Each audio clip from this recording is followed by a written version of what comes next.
Bismillahirrahmanirrahim. Assalamualaikum warahmatullahi wabarakatuh.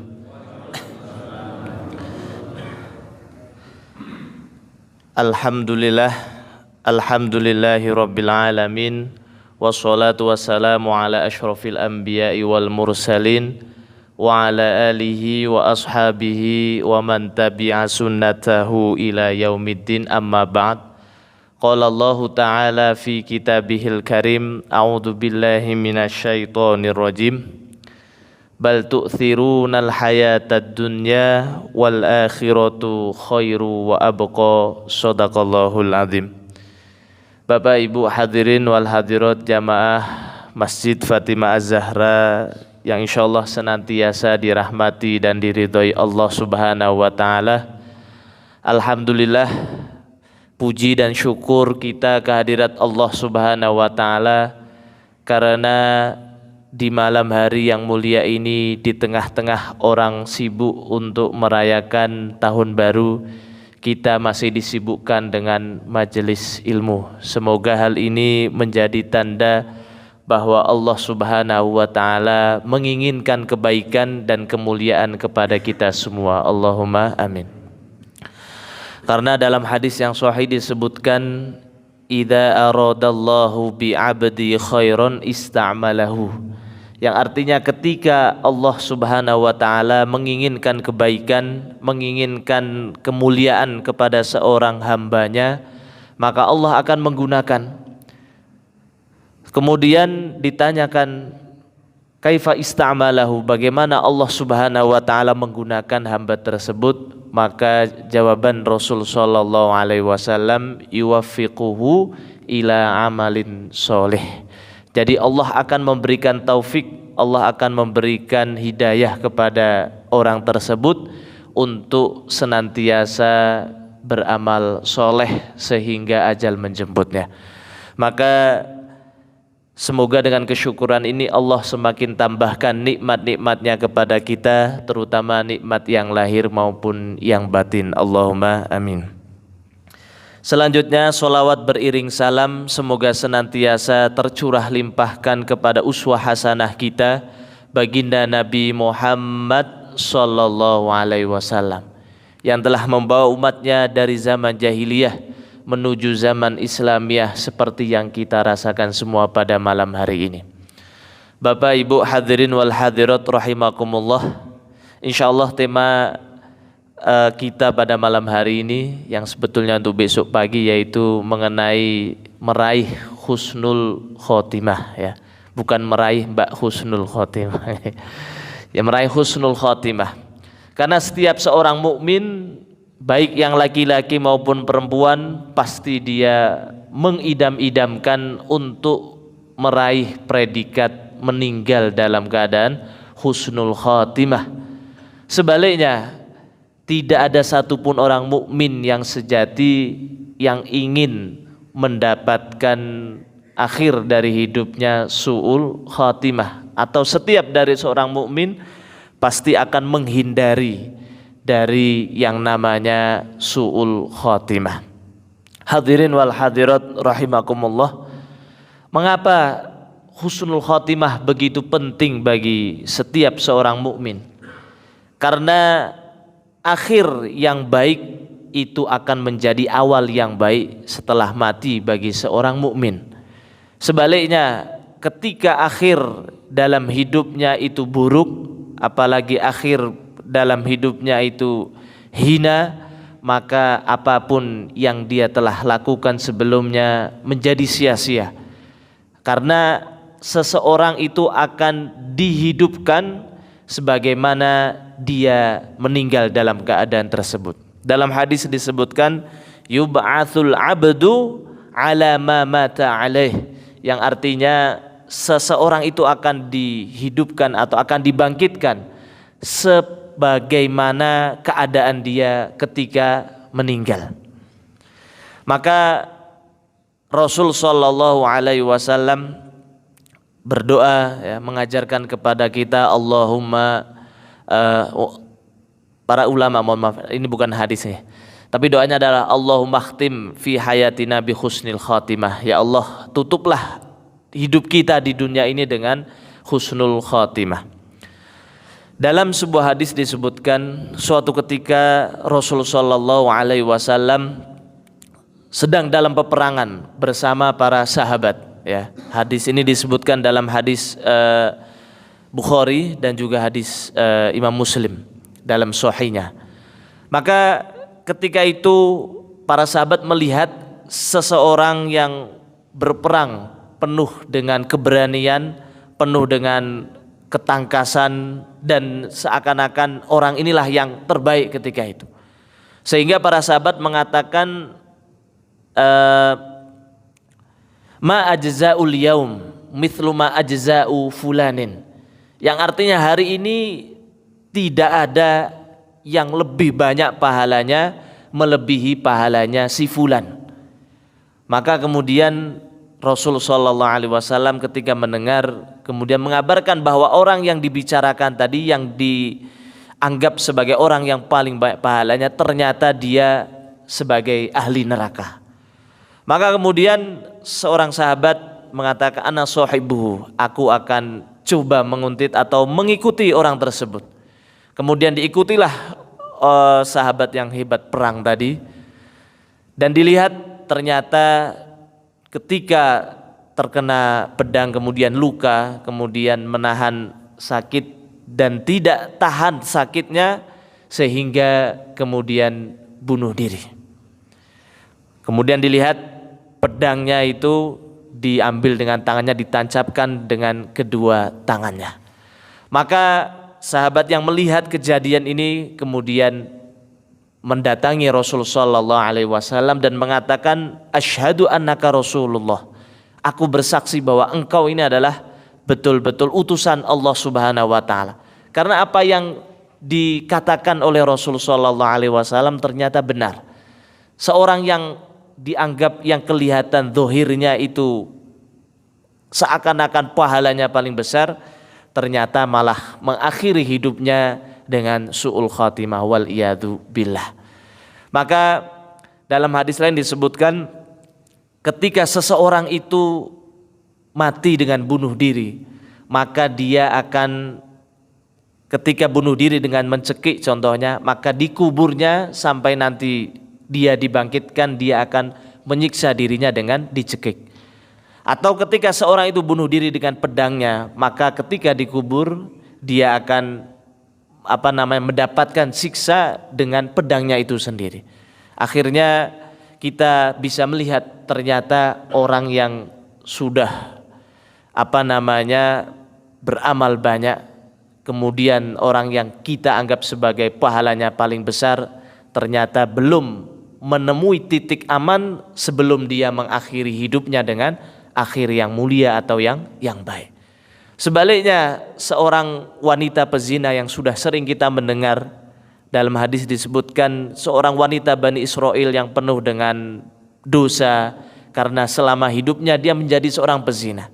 Namun ternyata ketika di akhir hidupnya dia berjalan di suatu padang pasir, kemudian minum, setelah minum kemudian melihat seekor anjing yang ingin minum namun tidak mampu menggapai sumber mata air tadi. Maka diambillah dengan sepatunya, kemudian diambil air dan diberikan kepada hewan yang nampak tidak mulia tadi. Ternyata dengan ini disebutkan akhir dari wanita tadi menjadi akhir yang baik atau husnul khatimah, sehingga dosa-dosa yang telah lalu bisa Allah Subhanahu wa taala ampuni. Maka dari dua kisah ini yang saling bertolak belakang itu mengajarkan kita dalam hidup ini beramal itu penting, namun yang lebih penting lagi apakah amal tadi diterima atau mendatangkan ridho Allah atau tidak, atau malah justru sebaliknya ketika kita sibuk beramal lupa untuk menjaga keridhoan Allah, malah menjadikan kita mendapatkan akhir yang kurang baik. Naudzubillah min dzalik. Bapak Ibu hadirin wal hadirat rahimakumullah.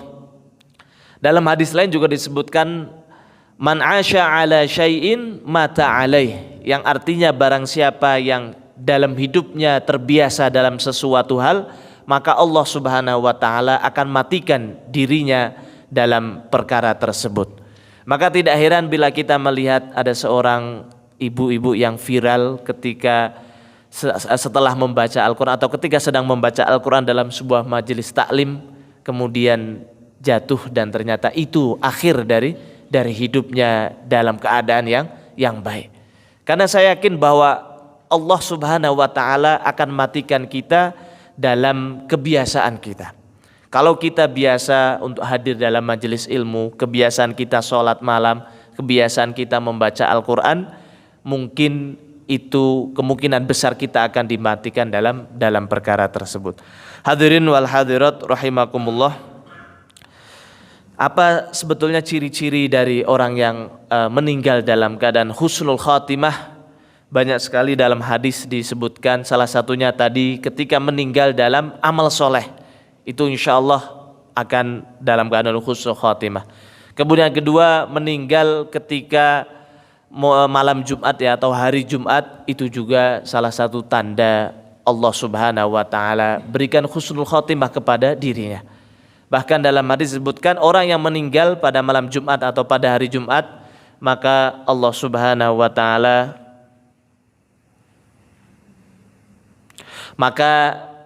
Allah Subhanahu wa taala akan bebaskan dirinya dari siksa kubur ya. Saya kemarin melihat 2 minggu yang lalu ya, salah seorang jamaah dari Masjid Darul Muttaqin ya, seorang ibu-ibu meninggalnya itu malam Jumat. Ternyata suaminya itu juga meninggal sebulan yang lalu pada hari yang sama, yaitu pada malam Jumat. Ternyata kalau kita melihat, bertanya dengan tetangganya, ternyata kedua pasangan suami istri ini dikenal dengan orang yang istiqomah untuk menghadiri majelis ilmu. Bahkan saya sempat bertemu sebelum meninggal itu, beberapa minggu sebelum meninggal, dalam pengajian malam Jumat malam ya, malam Sabtu itu datang walaupun gerimis, sudah sepuh, jalannya itu harus menggunakan pembantu jalan itu yang seperti jemburan itu ya. Itu jalan sendiri dari rumahnya menuju masjid. Kemudian karena nggak mungkin beliau berjalan dengan membawa payung, sehingga beliau menggunakan tudung seperti seorang petani itu. Maka itulah sebetulnya Allah Subhanahu wa taala akan mematikan atau mengakhirkan hidup ajal seseorang itu sesuai dengan amal ibadahnya. Bapak Ibu hadirin wal hadirat rahimakumullah, itu yang kedua. Yang ketiga, ciri-cirinya adalah seseorang meninggal dalam keadaan kening yang dahi yang berkeringat. Itu juga salah satu tanda seseorang itu mendapatkan husnul khatimah. Kemudian ketika meninggal, bola matanya itu tidak terlihat karena sudah bergeser ke arah atas, dan itu salah satu dari tanda seseorang itu mendapatkan husnul khatimah ya. Semoga kita semua diberikan husnul khatimah oleh Allah Subhanahu wa taala. Karena percuma kita sudah berjuang mati-matian, kemudian kita ini sudah beramal dengan sekuat tenaga, namun ketika tidak mendapatkan husnul khatimah, maka bisa jadi sia-sia daripada amal kita. Namun insya Allah bila kita terus istiqomah, terus berdoa kepada Allah, dan kita berusaha, bagaimana usahanya maka akan kita bahas pada malam hari ini. Namun yang paling penting bagi kita, husnul khotimah atau su'ul khotimah sebetulnya itu adalah hak prerogatif Allah Subhanahu wa taala.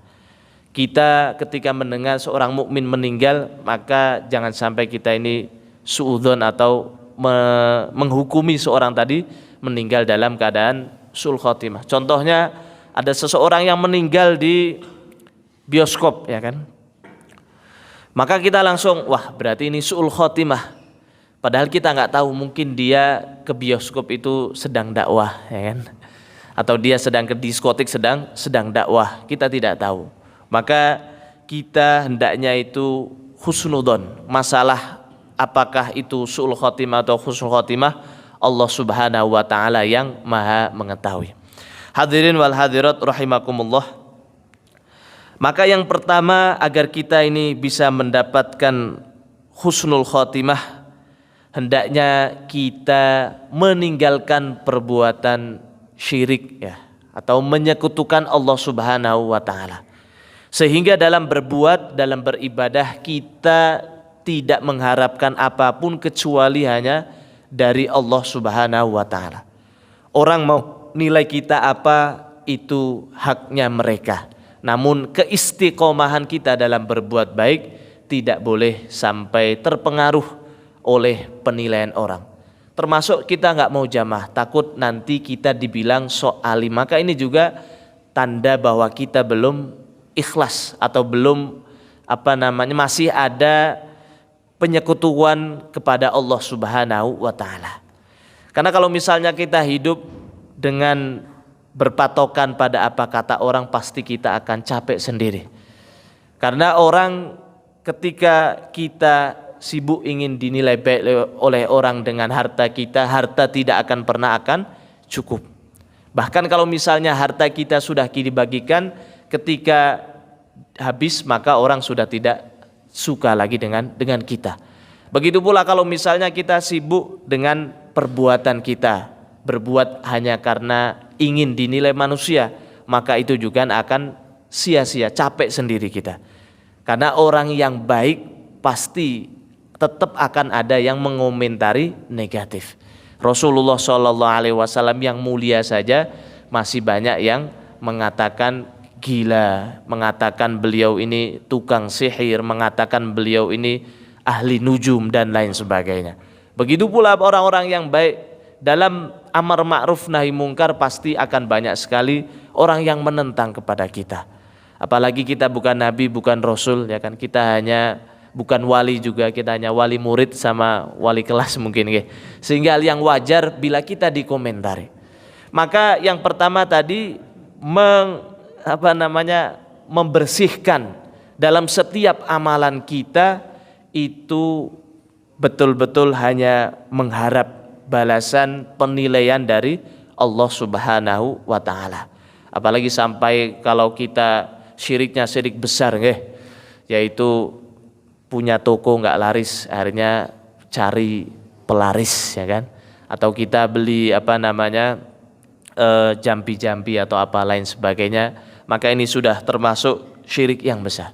Termasuk ketika kita takut anak kita nanti makannya apa, berarti ini juga termasuk ada rasa menyekutukan Allah, karena kita tidak percaya bahwa setiap anak Adam yang lahir sudah Allah Subhanahu wa taala jamin, sudah Allah tentukan rizkinya, sehingga kita tidak perlu takut lagi anak kita nanti makannya apa. Namun bukan berarti kita tidak bekerja, kita bekerja, namun apapun hasilnya kita tidak pernah takut dengan kondisi anak kita. Bahkan dalam ayat surah Al-Baqarah, ya, ketika Nabi Ayub akan meninggal, ya kan, am kuntum syuhada idh hadara Ya'qubal maut. Ingatlah ketika Nabi Ayub ini akan datang ajalnya. Idh qala li banihi, kemudian Nabi Ayub berkata untuk anak-anaknya, ma ta'budu namim ba'di. Artinya apa yang akan engkau sembah setelah aku ini telah tiada. Kalau sekarang kan sebagian orang tua mengatakan apa pekerjaanmu, ya, atau apa yang kamu makan setelah aku ini telah tiada. Ma ta'kuluna mim ba'di. Sebagian seperti itu. Namun seharusnya kita takut ketika kita meninggal, anak kita sudah tidak mau sholat, anak kita tidak mau membaca Al-Quran, anak kita sudah jauh dari masjid. Itulah yang seharusnya kita tanamkan pada diri kita. Ma ta'buduna mim ba'di, apa yang akan anak-anak kita ini sembah setelah kita ini tiada. Itu yang pertama, yaitu kita jauh dari perbuatan syirik. Karena mustahil orang yang syirik atau yang musyrik ya, dia akan mendapatkan husnul khatimah, sudah mustahil. Karena dalam ayat Al-Quran Allah Subhanahu wa Ta'ala menegaskan bahwa orang-orang yang terdapat hatinya itu kesyirikan, maka akan menghapus amal perbuatannya. Naudzubillah min dzalik. Bapak Ibu hadirin wal hadirat rahimakumullah. Kemudian yang kedua, agar kita ini bisa mendapatkan husnul khatimah, hendaknya kita jujur kepada Allah Subhanahu wa Ta'ala. Maksudnya apa? Kita jujur, terus tetap istiqomah beribadah kepada Allah walaupun orang-orang tidak ada yang melihat kita. Kalau misalnya kita ini sholat berjamaah khusyuk sudah biasa, namun pernahkah kita sholat sendirian kita khusyuk sholatnya? Apalagi di tengah malam anak istri kita sampai tidak melihat pun kita senantiasa melaksanakan sholat malam. Maka kalau kita sudah mampu sholat di tengah malam, di dalam kesendirian gelapnya malam, bahkan anak istri kita pun tidak tahu kalau kita itu sholat, kemudian sholat kita khusyuk, ini baru namanya orang yang jujur kepada Allah Subhanahu wa Ta'ala. Pernahkah kita ini bersedekah ketika orang-orang tidak ada yang melihat kita? Ketika kita membantu tetangga kita ketika tidak ada satupun yang melihat kita. Biasanya kalau ada yang melihat kita semangat, kalau tidak ada yang melihat kita kurang semangat. Maka Ali bin Abi Thalib mengatakan kualitas keimanan ketakwaan seseorang itu terlihat ketika dirinya dalam kesendirian. Karena ketika seseorang itu dalam kesendirian, itulah sebetulnya kualitas iman dan takwanya di sisi Allah Subhanahu wa Ta'ala. Maka kalau dalam hadis yang menjelaskan 7 golongan yang Allah Subhanahu wa Ta'ala berikan naungan di hari yang tak ada naungan kecuali hanya dari Allah, sab'atun yudhilluhumullahu yauma la dhilla illa dhilluh. 7 golongan yang Allah Subhanahu wa Ta'ala berikan naungan di hari yang tak ada naungan kecuali dari Allah. Salah satunya adalah rajulun tasaddaqa biyaminihi, seseorang yang bersedekah dengan tangan kanannya fa akhfaha, kemudian tangan kanannya tadi disembunyikan, hatta la ta'lamu shimaluhu ma tunfiqu yaminuhu, sampai-sampai tangan kirinya itu tidak tahu apa yang diinfakkan atau disedekahkan oleh tangan kanannya. Maka ini kiasan, bukan berarti setelah sedekah tangan kanan kita di depan, tangan kiri di belakang ya. Bukan seperti, namun inilah kiasan sebisa mungkin kita ini menyembunyikan amal perbuatan kita termasuk dari sedekah kita. Lalu bagaimana dengan kita ketika sedekah secara terang-terangan, ketika hari Jumat kita masukkan di kotak Jumat, orang banyak yang melihat, apakah tidak diterima? Diterima, asalkan kita itu ikhlas. Dalam surah Al-Baqarah Allah Subhanahu wa Ta'ala berfirman, A'udzu billahi minasyaitonir rajim, in tubdus shadaqati fani'immahi. Ketika kita ini bersedekah, berinfak secara terang-terangan, itu baik juga buat kita.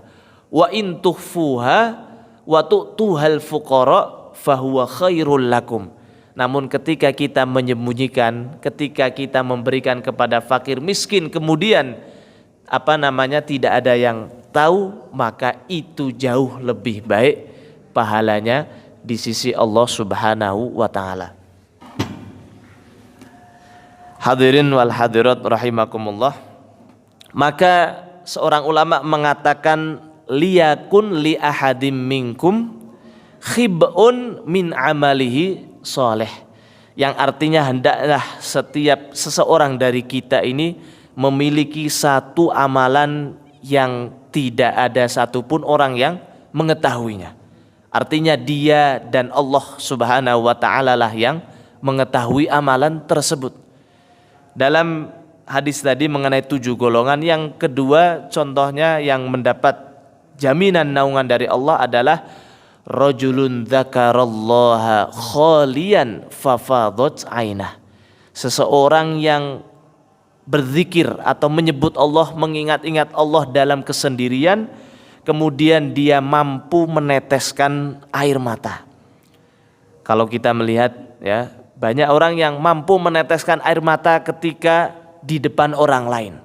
Namun ketika di depan Allah Subhanahu wa taala dalam kesendirian itu susah ya. Apalagi kalau di sinetron ya kan, itu pasti menangisnya dibuat-buat. Namun ketika seseorang itu menangis dalam kesendirian dengan mengingat Allah, itu jauh lebih berat. Mungkin ini sudah adzan belum nih? Belum ya? Belum? Ya. Belum adzan? Sudah ya? Mungkin kita jeda dulu. Kemudian nanti insya Allah setelah adzan lanjut lagi. Nanti sampai jam 8 ya panitia nih. Sampai jam 8 baru nanti sholat isya'nya. Atau sholat isya dulu nih? Sholat isya dulu? Oh, baik. Nah. Baik, berarti kita jeda dulu, saya tutup dulu. Syukron. Wassalamualaikum warahmatullahi wabarakatuh.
Allahu Akbar, Allahu Akbar.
Allahu Akbar.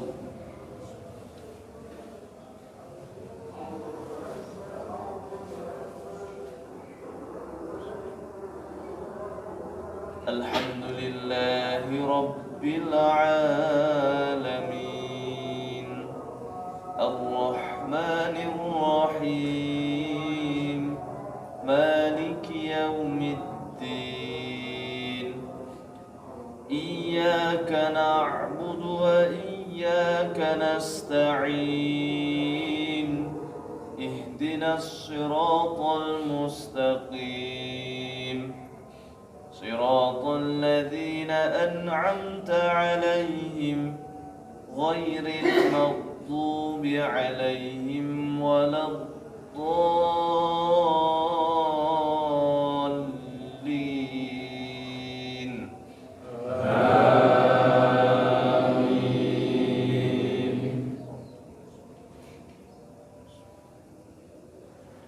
Wa atakum min kulli ma sa'altumuh wa in ta'uddu ni'matallahi la tuhsuha innal insana ladhalumun kaffar.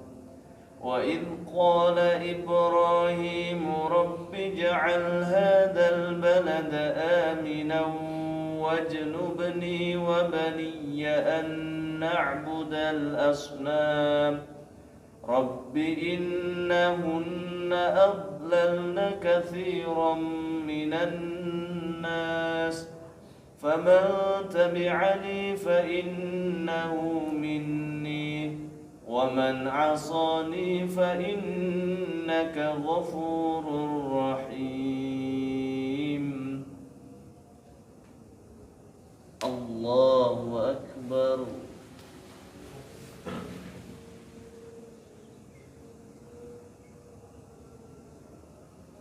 Sami'allahu liman hamidah.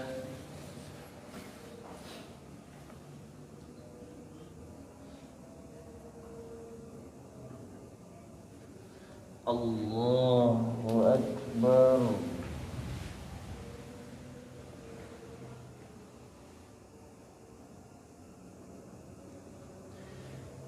Allahu Akbar.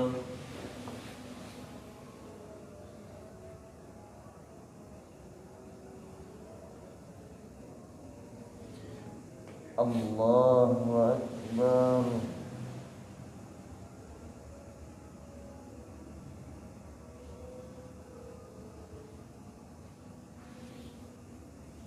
Allahu Akbar.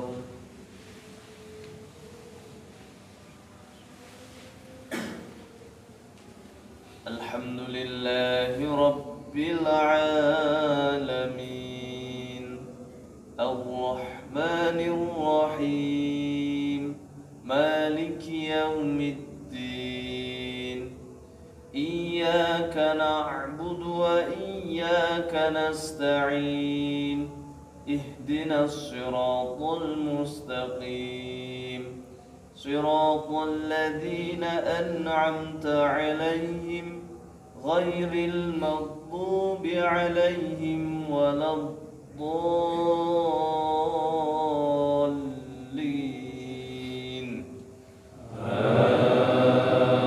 Amin. ربنا إنك تعلم ما نخفي وما نعلن وما يخفى على الله من شيء في الأرض ولا في السماء الحمد لله الذي وهب لي على الكبر إسماعيل وإسحاق إن ربي لسميع الدعاء رب اجعلني مقيم الصلاة ومن ذريتي ربنا وتقبل دعاء. الله أكبر.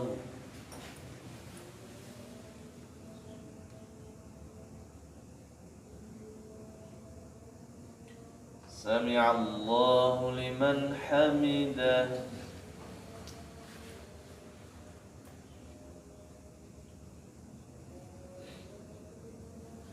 الله أكبر.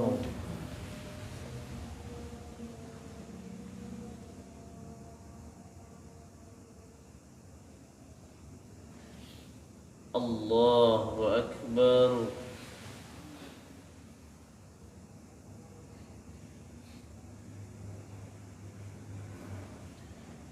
الله أكبر.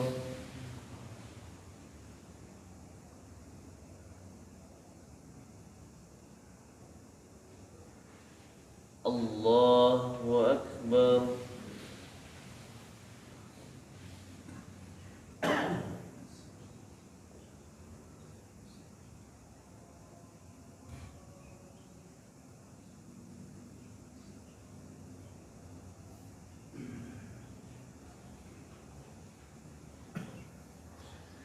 الله أكبر.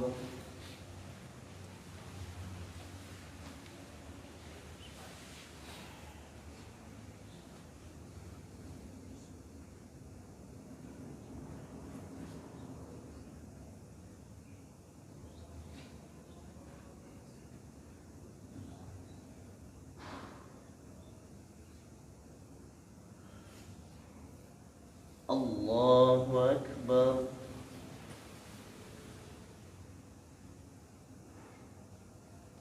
سمع الله لمن حمده.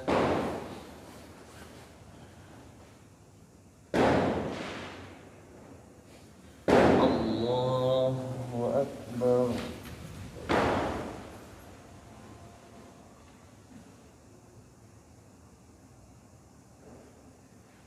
الله أكبر.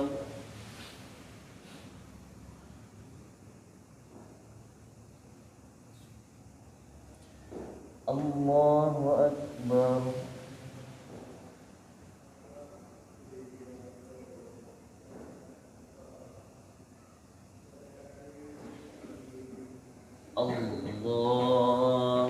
الله أكبر.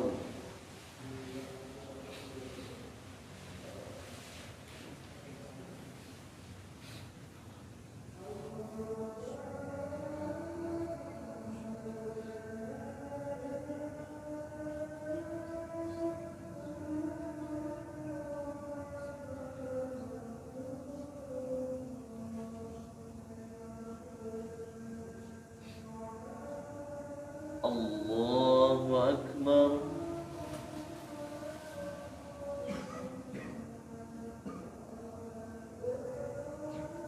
سمع الله لمن حمده.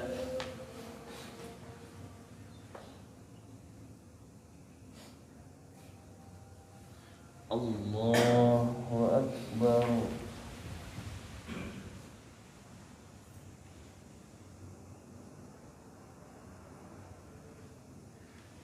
الله أكبر.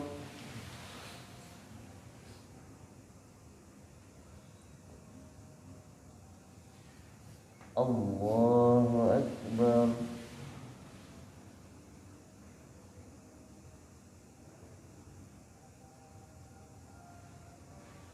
الله أكبر.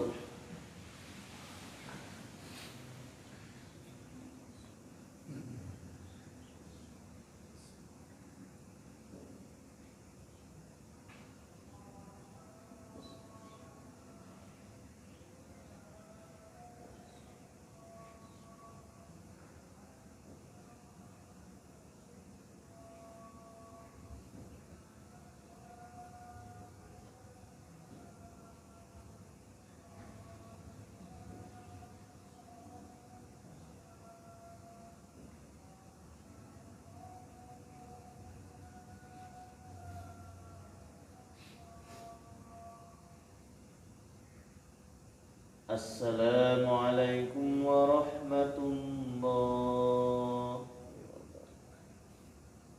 Assalamualaikum warahmatullah.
Bismillahirrahmanirrahim. Assalamualaikum warahmatullahi wabarakatuh. Alhamdulillah wassalatu wassalamu ala Rasulillah wa ala alihi wa ashabi wa mawalah, amma ba'dah. Bapak Ibu hadirin wal hadirat rahimakumullah. Kita ucapkan juga ahlan wa sahlan Ustaz Mus'ab ya, sudah datang. Bapak Ibu hadirin wal hadirat rahimakumullah, meneruskan kembali pembahasan kita mengenai meraih husnul khatimah, yaitu akhir yang baik dalam hidup kita, di mana Allah Subhanahu wa taala merahasiakan akhir dari kehidupan kita sehingga kita tidak tahu apakah hari ini hari yang terakhir bagi kita, atau esok hari yang terakhir bagi kita, atau hari setelah esok dan seterusnya. Karena sesungguhnya semua ini menguji kepada kita apakah kita ini terus istiqomah dalam beramal, atau istiqomah hanya kadang-kadang atau ketika kumat saja. Kemudian Bapak Ibu hadirin wal hadirat, tadi sudah kita bahas cara meraih istiqomah ini. Yang pertama yaitu membebaskan diri kita dari kesyirikan, karena kesyirikan ini menghapuskan amal-amal yang telah kita bangun, yang telah kita usahakan. Kemudian yang kedua, hendaknya kita ini jujur kepada Allah Subhanahu wa taala, sehingga dalam keadaan ramai atau sendiri kita tetap dalam ketakwaan kepada Allah Subhanahu wa taala. Kemudian yang ketiga adalah menyegerakan taubat. Karena kita ingin akhir kita adalah akhir yang baik, tentu akhir yang baik seseorang adalah ketika dia meninggal tanpa meninggalkan dosa apapun yang ada pada dirinya. Walaupun kita menyadari kullu bani Adam khotoun wa khairul khotoina at-tawwabin. Setiap anak keturunan dari Nabi Adam itu memiliki kesalahan, namun sebaik-baik orang yang memiliki salah atau dosa adalah yang bertaubat. Sehingga baginda Nabi SAW dalam hadis yang lain menegaskan at-taibu minadz-dzam kaman la dzambalahu, yang artinya seorang yang bertaubat maka dia itu seperti orang yang tanpa dosa. Maka yang kita ini fitrahnya kadang berbuat salah, kadang berbuat dosa, dengan kita menyegerakan taubat, artinya kita menjadikan diri kita bersih seperti orang yang tanpa dosa. Maka ketika kita menyegerakan bertaubat, itu juga kita meyakini karena tadi bahwa kematian datangnya tidak ada yang tahu. Jangan seperti sebagian orang taubatnya adalah taubat tomat setelah taubat kemudian kumat setelah taubat kemudian maksiat. Naudzubillah min dzalik. Atau taubatnya seperti taubat sambal, ya kan? Setelah makan sambal kemudian kepedasan, berhenti, setelah berhenti nanti kalau mau makan lagi ada sambal, kira-kira sambalnya dimakan lagi atau tidak? Dimakan lagi ya. Itu namanya taubat sambal. Maka usikum wa iyaya, kita hendaknya menyegerakan taubat atau memperbanyak istighfar dalam kehidupan kita. Bahkan Rasul sallallahu alaihi wasallam yang dosanya sudah Allah jamin ampunannya, dosa yang lalu ataupun yang akan datang, walaupun beliau ini orang yang maksum ya, namun beliau pun masih tetap beristighfar atau memohon ampunan dari Allah Subhanahu wa taala dalam sehari minimal 70 kali istighfar. Apalah kita yang penuh dengan khilaf, penuh dengan dosa, terlebih di zaman akhir zaman ini penuh dengan tantangan. Orang mau berbuat dosa nggak perlu jauh-jauh, cukup dengan yang namanya HP itu saja sudah bisa mengundang banyak dosa kalau kita tidak mampu untuk mengontrol atau memilahnya. Hadirin wal hadirat rahimakumullah. Kemudian yang selanjutnya, agar kita ini bisa mendapatkan husnul khatimah, kita juga membersihkan hati kita, diri kita dari kenifakan atau yaitu sifat kemunafikan, di mana Rasul sallallahu alaihi wasallam bersabda, ayatul munafiqi thalathun, 3 tanda orang munafik.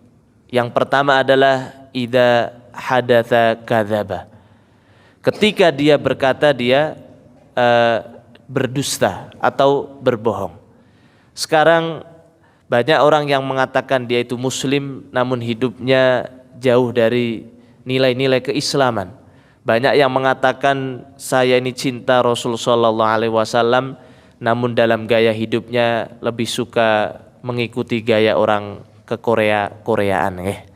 Maka ini juga termasuk tidak sesuai antara yang dia katakan dengan apa yang dia lakukan, termasuk dari sebuah kemunafikan pada dirinya sendiri. Naudzubillah min dzalik. Kemudian wa idza wa'ada akhlafa, dan ketika dia berjanji dia itu mengingkari. Maka kita sebagai seorang mukmin hendaknya tidak mudah untuk berjanji. Ketika kita tidak mampu, maka lebih baik kita mengatakan tidak mampu. Atau ketika kita ingin mengurungkan janji kita, maka hendaknya kita untuk mengabari atau kita meminta maaf atas ada halangan untuk bisa menepati tadi. Dan yang terakhir adalah wa idza tumina khona, ketika diberikan amanat atau dipercaya dia malah mengkhianati. Hadirin wal hadirat rahimakumullah. Maka sifat kemunafikan ini hendaknya kita senantiasa untuk merintrospeksi diri, apakah salah satu atau ketiganya ada dalam diri kita, sehingga kita cepat-cepat untuk bertaubat, memperbaiki dari sifat-sifat kemunafikan ini. Hadirin wal hadirat rahimakumullah. Kemudian yang selanjutnya adalah meninggalkan hal-hal yang berbau dengan bid'ah, ya, atau mengadang-adakan sesuatu hal dalam beribadah ini, di mana zaman sekarang ya banyak sekali kebid'ahan atau hal-hal yang baru dalam ibadah yang mampu menjerumuskan kita. Maka dalam kitab Talbisul Iblis, di situ disebutkan salah satu cara iblis itu untuk menipu daya manusia atau menipu daya orang mukmin, ya. Ketika orang mukmin diperintahkan untuk meninggalkan sholat, mungkin banyak yang tidak mau karena mereka meyakini akan pentingnya sholat. Namun ketika mereka itu ditipu daya lewat dengan tadi perkara ibadah yang baru, kebid'ahan, maka orang mukmin banyak yang tidak menyadari bahwa itu juga salah satu dari tipu daya setan kepada kita. Maka usikum wa iyaya, hendaknya ketika kita akan beribadah, kita sama-sama mencari terlebih dahulu dasar atau dalil dari ibadah tersebut, sehingga ibadah kita ini betul-betul baik dan juga benar, baik dari segi niat dan juga benar sesuai dengan tuntunan baginda Nabi sallallahu alaihi wasallam. Hadirin wal hadirat rahimakumullah. Kemudian selanjutnya ciri dari atau agar kita bisa mendapatkan husnul khatimah adalah membersihkan hati kita dari penyakit-penyakit hati, di mana penyakit hati ini jauh lebih berbahaya dibanding penyakit yang zahir. Karena ketika seseorang itu terkena luka di tangannya atau di kakinya, ketika seseorang itu batuk atau terkena penyakit yang lahir, maka mudah bagi kita untuk mengetahui bahwa kita sedang dalam keadaan sakit. Namun ketika seseorang itu terkena penyakit hati, maka ini menjadi lebih bahaya karena banyak orang yang tidak mengetahui atau menyadari. Bahkan ketika dia sudah diperingatkan atau dinasihati pun masih banyak yang malah menentang, malah menentang atau malah memarahi orang yang menasihati tadi. Itulah tanda bahwa hati kita itu sedang dalam keadaan sakit ketika dinasihati malah kemudian mengatakan yang tidak baik. Hadirin wal hadirat rahimakumullah. Kemudian selanjutnya ya, atau contoh dari penyakit hati banyak sekali, iri, hasad, dengki. Ketika seseorang itu iri, hasad, dengki, itu juga menyalahi dari tauhid rububiyahnya Allah Subhanahu wa taala. Karena ketika dia iri atau dengki, artinya dia tidak percaya bahwa Allah Subhanahu wa taala itu maha adil, Allah Subhanahu wa taala itu maha bijaksana, sehingga ketika Allah memberikan rizki kepada siapapun yang Allah berikan, maka itu hak prerogatif Allah Subhanahu wa taala. Syukur-syukur kalau misalnya ada tetangga kita yang beli motor baru atau mobil baru, kita yang syukuran ya. Itu menandakan bahwa kita ini bukan malah iri atau dengki, malah kita ikut berbahagia. Saking bahagianya kita malah yang ikut syukuran ya kan, ikut yang yang potong ayam atau potong kambing ya. Itu menandakan bahwa hati kita ini betul-betul jauh dari sifat-sifat yang tercela tadi. Hadirin wal hadirat rahimakumullah. Selanjutnya adalah sholat jamaah atau sholat tepat waktunya. Karena jelas ketika Ibnu Mas'ud radhiyallahu anhu menyampaikan atau bertanya kepada Rasulullah sallallahu alaihi wasallam, ayul amali ahabbu ilallah ta'ala, amalan apa yang paling dicintai, paling disukai oleh Allah Subhanahu wa ta'ala. Maka jawabannya adalah as-sholatu ala waktiha, sholat tepat pada waktunya. Atau dalam hadis yang lain disebutkan as-sholatu fi awwali waktiha, sholat di awal waktunya. Maka alhamdulillah ketika kita ini berjamaah, kita akan lebih khusyuk sholatnya, lebih disiplin waktunya, juga lebih banyak pahalanya karena Allah Subhanahu wa taala melipat gandakan pahalanya.